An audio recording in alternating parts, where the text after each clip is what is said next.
So here we go, guys. It's turned up, looking pretty awesome. This is looks like the free pocket DMM that came with it. There we are. Have this DMM on us. It's really quite nice. I can't imagine it's a great one, but it's free, so you can't. It's a delivery inspection. And what have we got here? This is the people that I got it from, Telonic. I mean, it's the cheapest scope that I found. There's a full channel scope, 50 megahertz, hackable to 100 megahertz. There's two scope probes there. I've got some stuff. I got the little spring, little ground spring, so I'll show you what that does later. Should be another two there, because it's a 4-channel scope. The scope probes came free. It's just a USB cable. There's the user manual. I'll have a quick squiz through that later.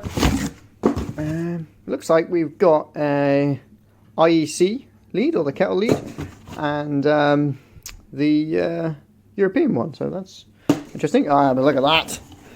Hang on, how am I going to get this out? So, there it is, in all its glory. Just, oh. Whoa, look at that.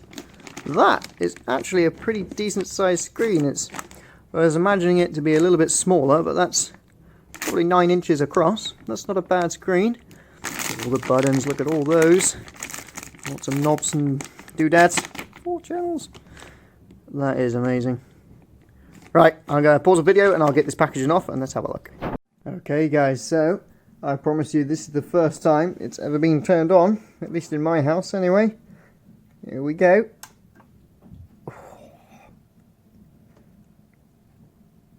Beauty.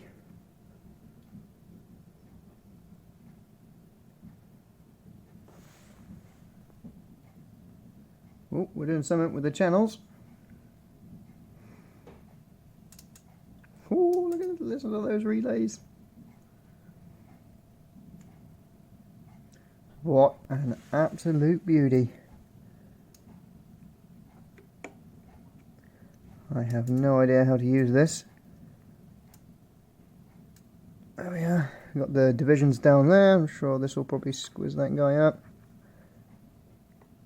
And it's got velocity control as well. That's pretty cool. Sorry, I'm doing this a bit cack-handed here. I'm trying to hold the camera and play around with things at the same time. So those are some measurements there. Don't know what that is. Let's put a probe on it.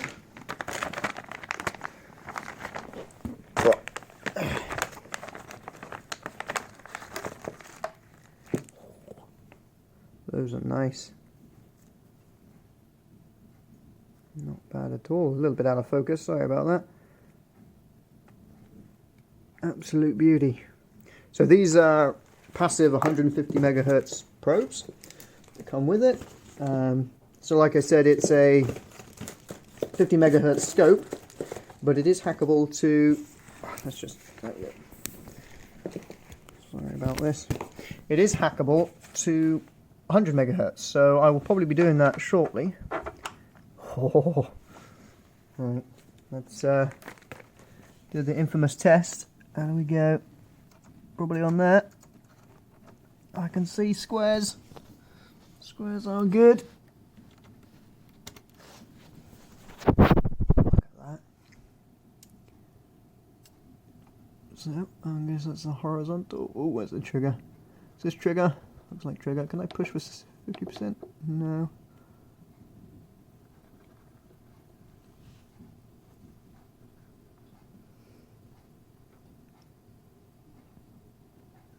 Where's the trigger level?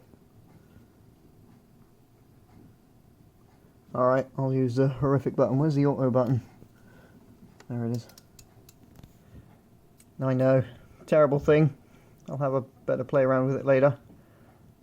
Beauty. Look at that. Is that 1 kilohertz usually? Can we... usually you can get a thing on that, but... So it's 200 microseconds apart, so there's 500 microseconds, yeah. That's 1 kilohertz there. I'm sure we can... oh, I don't know how to use it yet. What's that do? No idea. So many buttons. Well, I'll stop the video here and I will have a better squiz at this later. Because I'm too excited and I can't control myself when pressing lots of buttons. So, but there we are. That's the Rigol DS1054Z. Brand new scope. I am super pumped about it. So, oh, look at that. This is where the 50 megahertz bandwidth really comes into action, and you can really see what's going on there. So this will be great for checking transitions of things changing on stuff like MOSFET gates signals, so you can see how those are charging. Yeah, you can press for 0. Look at that. Press for 0. Brilliant. I'm in love with this. Okay, I will do a better video of this later, but there it is. That's it, unboxed. Beauty.